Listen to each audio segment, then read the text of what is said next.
Video शुरू करने से पहले आप सभी से एक रिक्वेस्ट है कि आप वीडियो को ज़रूर लाइक कीजिए और कमेंट ज़रूर कीजिए कि वीडियो आपको कैसा लग रहा है, और अपने सारे 12th के दोस्तों के साथ शेयर कीजिए, चैनल को सब्सक्राइब कीजिए। और यदि आपको अच्छा लग रहा है तो क्या अच्छा लग रहा है, और यदि आपको कुछ अच्छा नहीं लग रहा, आपको कुछ इम्प्रूवमेंट चाहिए तो क्या चाहिए, ये भी कमेंट बॉक्स में लिखिए, और ये भी लिखिए कि आप कहाँ से वीडियो देख रहे हैं। Thank you so much. चलिए आज के क्लास आप सभी का gateway of success career launcher में हम लोग आज यहाँ पर रेनबो पार्ट 2 जो क्लास 12th की बुक है, इसकी एक पोयम करने वाले हैं, जिस पोयम का नाम क्या है, फायर हिम। आप देख सकते हैं कि यहाँ पर आपको पोयम का नाम लिखा हुआ फायर हिम। सबसे पहले हम ये समझ लेते हैं कि फायर हिम का मतलब क्या होता है। देखिए, फायर का मतलब क्या होता है, आग, है ना, और हिम का मतलब क्या होता है, हिम का मतलब होता है स्तुति या वंदना, है ना, या आरती भी कह सकते हैं। तो क्या हुआ, आग की स्तुति या आग की वंदना, फायर हिम। बहुत सारे लोग इसको हाइमन पढ़ देते हैं, फायर हाइमन, जो कि गलत उच्चारण है, फायर हिम सही होगा, आग की स्तुति या आग की वंदना। ठीक है, मतलब इस पोयम में कुछ फायर से रिलेटेड, आग से रिलेटेड बात की जा रही है। क्या की जा रही है वो तो हम आगे चल के ही देखेंगे, लेकिन सबसे पहले देखते हैं कि फायर हिम को किसने लिखा हुआ है ना। फायर हिम को लिखा गया है एक पोएट के द्वारा, और उस पोएट का नाम है के.की.एन. दारूवाला, है ना। पोएट का नाम है के.की.एन. दारूवाला, जिनका जन्म जो है, बॉर्न जो है 24 जनवरी 1937 को हुआ है जन्म इनका। और ये आप देख सकते हैं यहाँ पे के.की.एन. दारूवाला की तस्वीर है, जिन्होंने इस पोयम को लिखा है। के.की.एन. दारूवाला का पूरा नाम है के.की. नासिर वांजी दारूवाला, और ये एक इंडियन पोएट है। ये भी आपको याद रखना है, बड़ा इंपॉर्टेंट क्वेश्चन पूछता है कि के.की.एन. दारूवाला कहाँ के पोएट है, तो ये एक इंडियन पोएट है। ठीक है, के.की. नासिर वांजी दारूवाला। आइए हम लोग थोड़ा सा के.की.एन. दारूवाला के जीवन के बारे में थोड़ी सी बातों को पढ़ते हैं। कह रहा है कि के.की. नासिर वांजी दारूवाला बॉर्न 1937, 1937 में इनका जन्म हुआ है। द रिसिपिएंट, यह प्राप्त करता है, इन्होंने पाया है, ऑफ साहित्य अकादमी अवार्ड, इनको साहित्य अकादमी अवार्ड से नवाजा गया है 1984 में। 1984 में इनको साहित्य अकादमी अवार्ड से क्या किया है, नवाजा गया है। एंड कॉमनवेल्थ पोइट्री अवार्ड, साथ साथ ही इनको एक और अवार्ड मिला है, कॉमनवेल्थ पोइट्री अवार्ड। कौन सा कलर, ब्लू करके देख, कॉमनवेल्थ पोइट्री अवार्ड से इनको नवाजा गया है। इज अ लैंडस्केप पोएट, कह रहा है कि ये एक विशाल कवि है, मतलब छोटे मोटे कवि नहीं है, ऑफ इमिनेंस, और इनको उतनी ही प्रसिद्धि मिली हुई है, and a well known of short stories, और साथ ही साथ एक प्रख्यात लघु कथा लेखक भी है। तो ये एक छोटा सा परिचय है के.की.एन. दारूवाला का। के.की.एन. दारूवाला जिनका जन्म लगभग 1937 में हुआ, इनका पूरा नाम है के.की. नासिर वांजी दारूवाला, और इन्हें 1984 में साहित्य अकादमी अवार्ड मिला।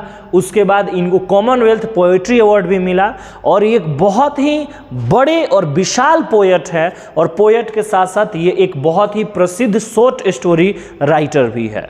ठीक है, तो ये था एक छोटा सा परिचय। आगे कह रहा है कुछ और बातें जो इनके थोड़ी सी लेखनी से जुड़ी हुई है। कह रहा है कि जो ये कविताएं लिखते हैं, उन कविताओं का थीम्स क्या होता है। तो the themes of his poetry are, करे कि इनके कविताओं का जो थीम होता है, इनकी कविताओं का जो थीम होता है पोएट्री आर, लव, वो क्या होता है, प्रेम पे इन्होंने काफ़ी सारी कविताएं लिखी है। डेथ, मृत्यु पे लिखा है। डोमिनेशन, वर्चस्व पे लिखा है। सिनिसिज्म, कुटिलता पे। प्लाइट, मतलब दुर्दशा, प्लाइट ऑफ ह्यूमन सोसाइटी, ये पूरा मानव समाज की दुर्दशा। एंड वायोलेंस, हिंसा पे भी इन्होंने काफ़ी सारी कविताएं लिखा हुआ है। कह रहा है कि he writes with intensity and vigour. He writes, वह लिखते हैं, मतलब के.की.एन. दारूवाला लिखते हैं विथ इंटेंसिटी, मतलब एक तीव्रता के साथ, एंड विग्योर, एक ऊर्जा के साथ, इन्वॉल्व्ड इन्वॉल्व्ड इन पोइटिक क्रिएशन। कह रहा है कि इनकी जो काव्यात्मक रचना होती है, काव्यात्मक निर्माण होता है, उसमें ये लिखते हैं काफ़ी तीव्रता के साथ और काफ़ी ऊर्जा के साथ। मतलब इनकी लेखनी जो है वो बड़ी शानदार और दमदार होती है, जिसमें काफ़ी ऊर्जावान होकर लिखते हैं। और कह रहा है कि since he had been police service, चूंकि के.एन. दारूवाला पुलिस सर्विस से जुड़े हुए थे, तो इसीलिए कह रहा है कि violence is unavoidable in his poetry. तो कहीं से भी इनकी कविताओं में वायोलेंस अनअवॉइडेबल नहीं है। इनकी कविताओं में आपको वायोलेंस देखने को मिल जाता है, क्योंकि इनका जो बैकग्राउंड रहा है वो किस चीज़ का रहा है, पुलिस सर्विस में रहा है। His important volumes of verse, यदि इनकी कविताओं के महत्वपूर्ण संस्करण की बात की जाए तो इनमें इनके 2-3 कविताएं हैं जो बहुत फेमस है, जिनमें से एक का नाम है अंडर ओरियन, जिसको इन्होंने 1970 में लिखा। एक और बहुत महत्वपूर्ण इनका है वॉल्यूम एपरेशन इन अप्रैल, 1971 में लिखा। एंड क्रॉसिंग ऑफ रिवर्स, इसको इन्होंने 1976 में लिखा। तो ये था के.एन. दारूवाले के बारे में छोटा सा परिचय, और आप इसको बड़े ध्यान से देखिएगा, क्योंकि इसमें से ऑब्जेक्टिव क्वेश्चंस भी आपको बन के आ सकते हैं। ठीक है, चलिए अब आगे बढ़ते हैं और थोड़ा सा पोयम की ओर रुख करते हैं, जिसका नाम है फायर हिम। ये पोयम जो है वो एक्चुअली फायर मतलब आग, और हिम का मतलब मैंने बताया कि स्तुति या वंदना। मतलब इसका शाब्दिक अर्थ तो यही हो रहा है कि आग की स्तुति या आग की वंदना। लेकिन आप ऐसा मत समझिए कि अब जो लेखक है उसने कोई आरती की थाल सजाई है और वो आग की स्तुति कर रहा है, ऐसा नहीं। वो उसका एक सांकेतिक माध्यम है, सांकेतिक बात है कि वह फायर के बारे में कुछ बता रहा है, और फायर को उसने क्या बताया है, माध्यम बनाया है। फायर को उसने माध्यम बनाकर बात की है। इस पोयम की यदि सेंट्रल आइडिया के बारे में हम बात करें कि इस पोयम का जो सेंट्रल आइडिया है वो क्या है, तो इस पोयम का जो सेंट्रल आइडिया है वो है रिलीजियस इक्वालिटी। रिलीजियस इक्वालिटी कहने का मतलब धार्मिक समानता। पोएट जो है इसमें आपको धार्मिक समानता के बारे में बताएगा। कैसे, ये जैसे हम लोग धीरे धीरे पोयम पढ़ेंगे आपको समझ में आएगा। 3 स्टेंजा की पोयम है, लंबी कविता नहीं है, लेकिन पढ़ने में बहुत मजा आता है, और शानदार बात इसमें के.एन. दारूवाला ने किया है। आइए शुरू करते हैं। क्या कह रहा है पहले लाइन में कि the burning ghat erupted, the burning ghat erupted, the burning ghat erupted phosphorescence. करे कि burning ghat erupted phosphorescence and wandering ghost lights frightened passers-by as moonlight scuttled among the bones। अब यहाँ पे फुल स्टॉप लग रहा है, मतलब यहाँ पे एक पूरा लाइन कंप्लीट होता है, और फिर वहाँ से एक ये लाइन है और कह रहा है कि once strolling at dawn past river bank घाट। ये पहले 4 लाइन हो गए, तो हम लोग पोयम को यहीं से शुरू करते हैं। लेखक क्या कह रहा है कि वंस मतलब एक बार, DAWN, डॉन का मतलब होता है सुप्रभात, सुबह, है ना। एक प्रातः सुबह में स्ट्रॉलिंग मतलब बड़े आराम से हम लोग टहल रहे थे। पास्ट मतलब सामने, रिवर कहाँ, नदी के सामने, बैंक जो एक किनारा भी था और वो एक घाट भी था। लेखक ने कहा कि एक सुबह हम लोग नदी के किनारे क्या कर रहे थे, टहल रहे थे, जो नदी का किनारा एक घाट भी था। मतलब लेखक, देखिए एक बात आप समझ लीजिए कि कोई भी नदी जो होती है, नदी का जितना भी घाट होता है वो नदी का किनारा होता है, लेकिन नदी का हर किनारा नदी का घाट नहीं होता है। उसी तरह से जो ये घाट था वो जो ये किनारा था वो नदी का घाट भी था, और वहीं पर एक बार सुबह में लेखक जो है वो बड़े आराम से टहल रहा था। ठीक है, लेकिन इस सुबह में जब वो वहाँ आया था उससे पहले उसने वहाँ पर कुछ देखा था। क्या देखा था, तो उसने कहा कि द बर्निंग घाट, उसने देखा जलते हुए घाट को। इरप्टेड, जलते हुए घाट से निकल रहे थे, बिखर रहे थे, फॉस्फोरिसेंस एक प्रकार की चमक। फोस्फोरस में बहुत ज़्यादा चमक होता है। जैसे आप देखे होंगे फिल्मों में कि कोई स्वाहा करता है, ओम ह्रीम क्लीम क्लीम बूम स्वाहा, तो उसमें से पूरी एकदम आग निकल उठती है। तो बिल्कुल उसी तरह से चमक निकल रहा था घाट पे। और घाट पे आग से क्यों चमक निकलेगा वो तो आप जानते हैं, क्योंकि वहाँ पे बहुत सारी डेड बॉडीज जो थी वो जलाई जा रही थी। और कह रहा है कि एंड वेंडरिंग घोस्ट, और भटकते हुए भूतों का लाइट्स प्रकाश फ्राइटेंड डरा रहा था पासर्स बाई राहगीरों को। एज जैसे जैसे मूनलाइट चंद्रमा का प्रकाश स्कटल्ड प्रवेश कर रहा था एमंग द बोन्स हड्डियों में। कह रहा था कि जो वहां पे नदी की घाट पे जो डेड बॉडीज जल रही थी उनसे एक अजब सा प्रकाश निकल के आ रहा था। और एक और चीज़ कि जब हड्डियां जो होती हैं ना, हड्डियों में फॉस्फोरस की मात्रा पाई जाती है, तब वो जलती है तब भी थोड़ा सा बूम होता है। और यदि हड्डियों को आप प्रकाश में छोड़ देंगे तो थोड़ी उसमें चमक भी आ जाती है।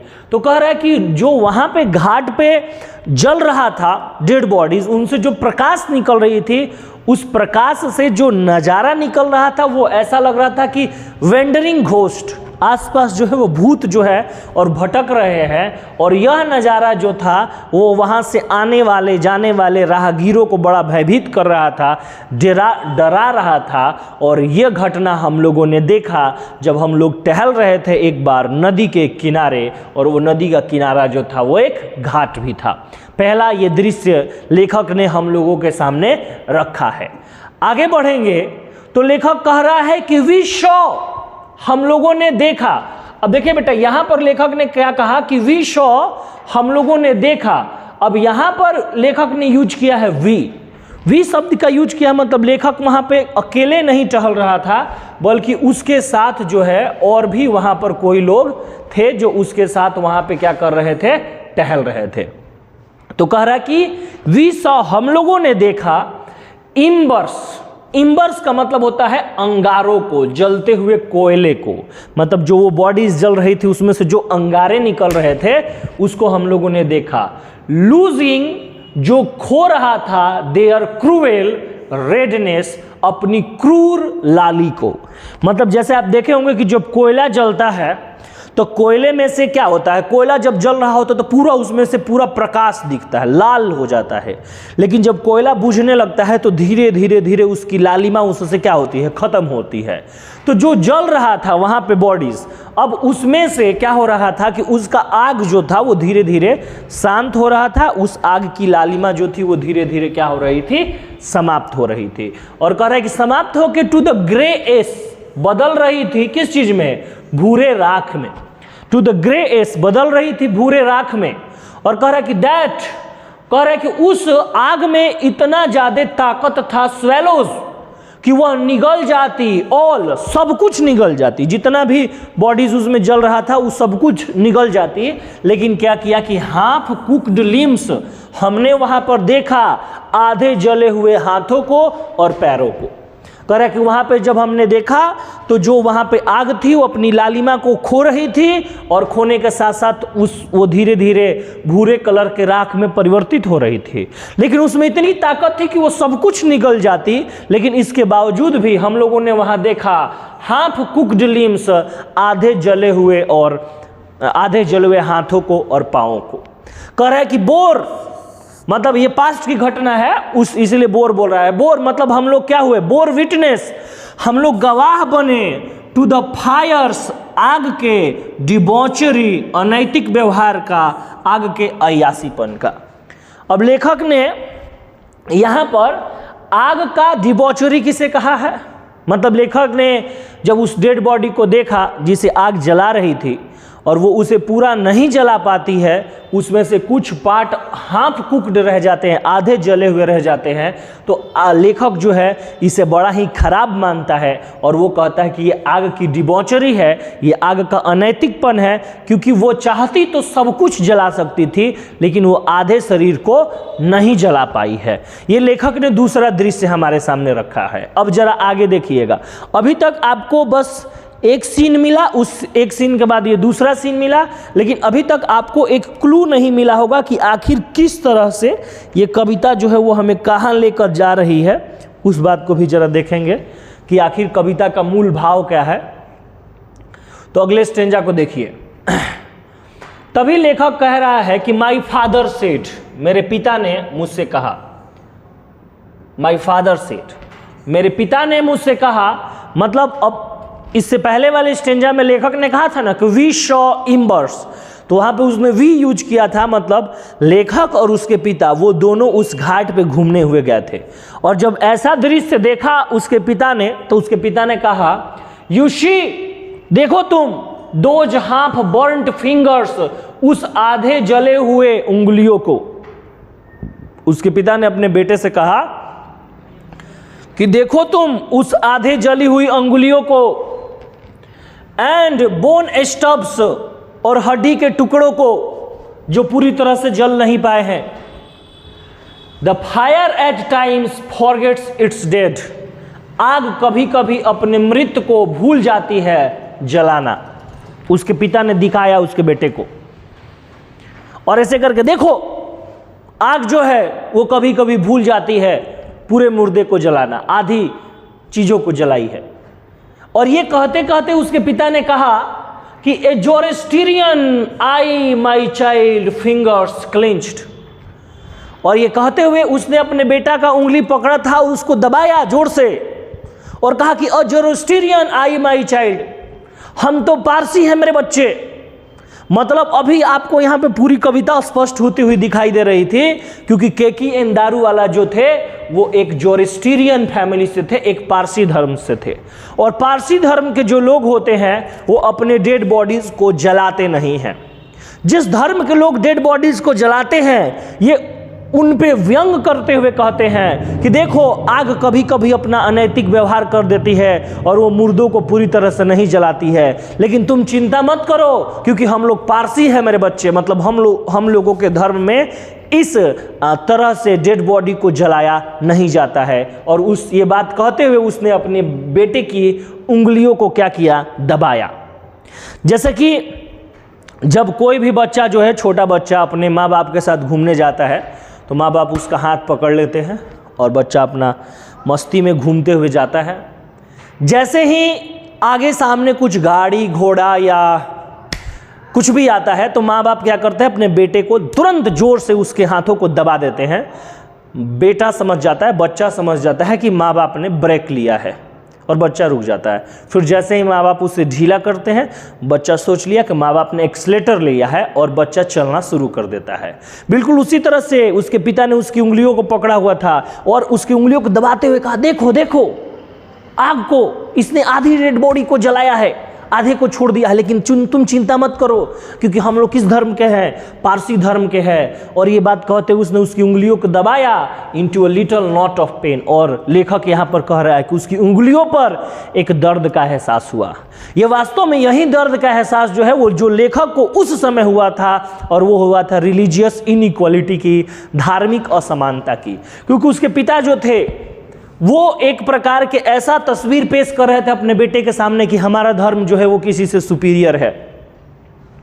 तब बेटे ने कहा, I swore to save fire, मैंने आग को बचाने की कसम खाई, from the scene of forgetfulness, इस भुलक्कड़पन के पाप से। मैंने इस आग को बचाने की कसम खाई इस भुलक्कड़पन के पाप से। तात्पर्य क्या है?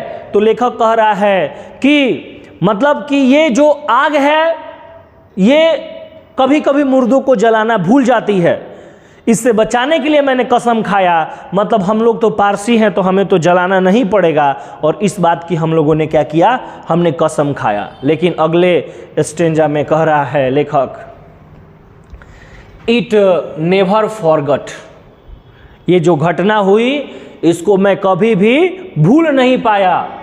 एंड 20 years since, और उस घटना के 20 वर्ष बाद, कितने साल बाद? 20 वर्ष बाद, as I consigned my first born to the flames, लेखक की जिंदगी में एक ऐसी दुख की घड़ी आती है इस घटना के 20 साल बाद कि लेखक जो है वो अपने पहले बच्चे को आग के हवाले कर देता है। अब आप तो सोच रहे होंगे कि सर ये लेखक तो जोरोस्ट्रियन था, पारसी था, इसे तो अपने बेटे को जलाना नहीं होता है, लेकिन ये अपने डेड बॉडीज को क्यों जला रहा है? तो कह रहा है कि the nearest tower of silence was 1000 miles. क्योंकि पारसी लोग अपने डेड बॉडीज को जलाते नहीं हैं। पारसी लोग अपने डेड बॉडीज को ले जाके टावर ऑफ साइलेंस पे रख देते हैं, जो कि सबसे एक अलग प्रकार का बॉडी का क्रीमेशन होता है। हिंदू के धर्म के लोग आग में जला देते हैं, क्रिश्चियन या और धर्म के लोग जो है वो क्या कर देते हैं, दफना देते हैं। लेकिन पारसी धर्म के लोग जो है वो उनका एक बना होता है दूर पहाड़ी इलाके में, जंगली इलाके में, मरुस्थल इलाके में टावर ऑफ साइलेंस। उस टावर ऑफ साइलेंस पे ले जाके डेड बॉडी को रख देते हैं और वहाँ के जो आसपास के जीव जंतु, वल्चर्स, गिद्ध वगैरह होते हैं, उस डेड बॉडी को खा के वो डिस्पोज कर देते हैं। लेकिन यहाँ पर जो हमारा लेखक है केकीएन दारूवाला, उसने अपने पहले बच्चे को क्या किया, आग के हवाले किया। क्यों? क्योंकि उनका जो टावर ऑफ साइलेंस था वो वहाँ से लगभग 1000 किलोमीटर दूर था। तो इतनी दूर बॉडी को डिस्पोज करने के लिए ले जाना संभव नहीं था। आप देख सकते हैं कि यहाँ पर ये टावर ऑफ साइलेंस की पिक्चर है। ये इसी प्रकार का गोलाकार एक बहुत बड़ा मीनार की तरह बना होता है, उसमें घुसने के लिए ऐसे जगह होता है। और आप यहाँ पे देखेंगे कुछ लोग जो हैं वो ले जाके और यहाँ पे डेड बॉडी को रख दे रहे हैं। यहाँ पे कुछ वल्चर्स वगैरह हैं, गिद्ध हैं, वो डेड बॉडीज़ को खा के रख देंगे और इसको हम लोग टावर ऑफ साइलेंस कहते हैं। यहीं पे ले जाके डेड बॉडी को क्या कर दिया जाता है, डिस्पोज कर दिया जाता है पारसी लोगों के द्वारा। तो कह रहा है कि मैंने अपने पहले बच्चे को आग के हवाले कर दिया क्योंकि जो हमारा टावर ऑफ साइलेंस था वो 1000 किलोमीटर दूर था। और यहाँ पर देखिए कि लेखक ने कहा कि आई स्वोर टू सेव फायर, मैंने आग को बचाने की कसम भी खाई थी। मतलब लेखक ने कहा था कि यदि मुझे मौका मिलेगा तो मैं इस धार्मिक असमानता को तोड़ दूंगा। और अगले लाइन में कह रहा है कि the fire him said to me, जो आग की स्तुति थी उसने मुझसे कहा कि यू स्टैंड फॉर गिवन, मैं तुमको क्या करती हूँ, माफ करती हूँ, जाओ मैं तुमको माफ करती हूँ। कह रहा है कि ब्रोकन, मैं टूटा हुआ इसलिए था क्योंकि मेरा पहला बेटा मरा था, येट रिबिलियस, लेकिन इसके बावजूद भी मैं क्या था, धर्म विरोधी भी था। मैं टूटा हुआ था अंदर से क्योंकि मेरा बेटा मरा था, और मैं धर्म विरोधी इसलिए था कि मैं पारसी होते हुए अपने बच्चे को आग के हवाले कर रहा था। लेकिन कहा कि आई सोर दिस टाइम, मैं इस वक्त एक कसम खाया, to save it from the sin of forgiving, कि इस आग को मैं माफ़ी के पाप से बचाऊंगा। माफ़ी के पाप से कहने का तात्पर्य यह है कि लेखक यह मानता है कि एक धर्म से दूसरे धर्म में जाने के लिए किसी को किसी से इजाज़त लेने की ज़रूरत नहीं है। मैं अपने घर पे नीले रंग का पर्दा लगाऊं या लाल रंग का पर्दा लगाऊं या ब्लू रंग का पर्दा लगाऊं, ये मेरी मर्जी है, इस पे और किसी का अधिकार होने की ज़रूरत नहीं है। और लेखक ने ये कसम खाया और लेखक ने यहाँ पर ये संदेश दिया कि चाहे आप किसी भी धर्म के हो, सारे धर्म बराबर हैं, किसी धर्म से किसी और धर्म में जाने की ज़रूरत यदि है भी तो उसके लिए किसी से अनुमति लेने की ज़रूरत नहीं है। तो ये एक पोयम था फायर हिम, जिसमें आग को माध्यम बना के लेखक ने है हम लोगों को रिलीजियस इक्वलिटी के मायने समझाए हैं। ठीक है, आइए थोड़ा सा इसमें एक दो ट्रू फॉल्स है, उसको भी हम लोग जल्दी से थोड़ा कर लेते हैं। The poem describes the scene of a burning ghat. कह रहा है कि पोयम जो है बर्निंग घाट के सीन को डिस्क्राइब कर रहा है। ट्रू है। Passers by tend to ignore the burning ghat at the ghat घाट। फॉल्स है। जो लोग वहाँ से गुजर रहे थे वो लोग बर्निंग घाट को इग्नोर नहीं कर पा रहे थे। The site of burning becomes frightening at night. सही है, जो वहाँ पे जल रहा था वो रात में एक डरावना सीन बन गया था। The redness of fire appears cruel to the speaker. The redness of fire appears cruel to the speaker. सही है, जो आग की लालिमा थी वो स्पीकर को बहुत ही क्रूएल लग रही थी। The half burnt limbs eight ghat Ghat suggest the true working of the fire. ये भी ट्रू है, नहीं ये फॉल्स है। कह रहा है कि जो घाट पे आधे जले हुए हाथ पैर थे, क्या वो आग के सही कार्य को दर्शा रहे थे? फॉल्स है। The speaker is not please with the view of his father. True है, जो हमारा ऑथर है वो अपने पिता के विचारों से खुश नहीं हुआ। The speaker belongs to Zoroastrian religion. हाँ, स्पीकर जो है वो जोरोस्ट्रियन पारसी धर्म से था। The first born child was consigned to fire under compulsion. जो अपने पहले चाइल्ड को उसने आग के हवाले किया वो उसने कंपल्सन में किया, ट्रू है। चलिए ठीक है, ये आपका ट्रू फॉल्स हो गया। और आगे आपको ऑब्जेक्टिव क्वेश्चंस भी बहुत सारे देखने को मिलेंगे। मैं ऑब्जेक्टिव क्वेश्चंस अलग से करवा देता हूँ।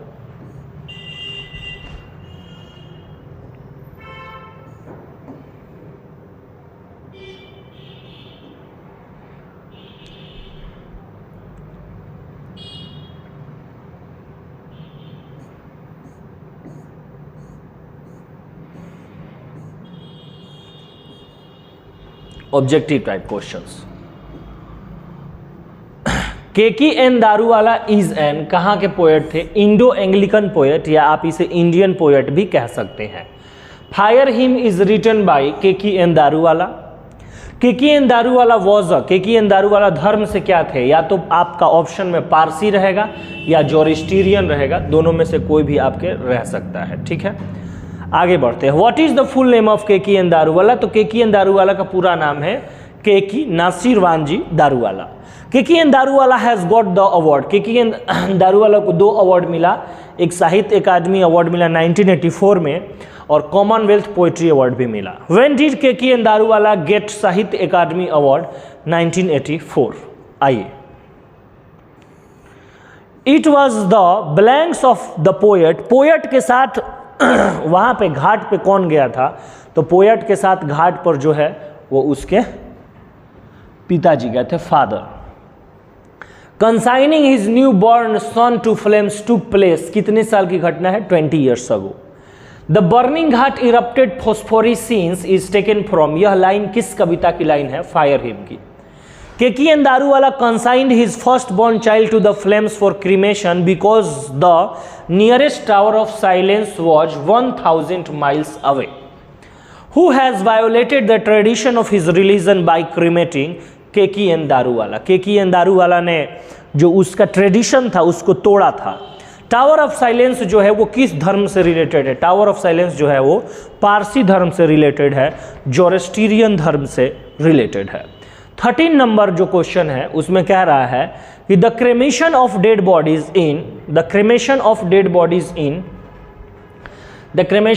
Bodies in are somewhat different. किस धर्म में जो डेड बॉडीज की क्रिमेशन होती है, दाह संस्कार होती है, कुछ अलग होता है पारसी धर्म में। The blanks forgets is dead because sometime it leaves the dead body half burned. Fire. Blanks swears to save fire, किसने कसम खाया आग को बचाने की? तो केकी एन दारूवाला ने। द ब्लैंक चाइल्ड, उसका कौन सा बच्चा जो है वो आग के हवाले हो गया? First born. The poet sees the red hot embers. The poem describes the scene of a burning heart. The redness of fire appears cruel.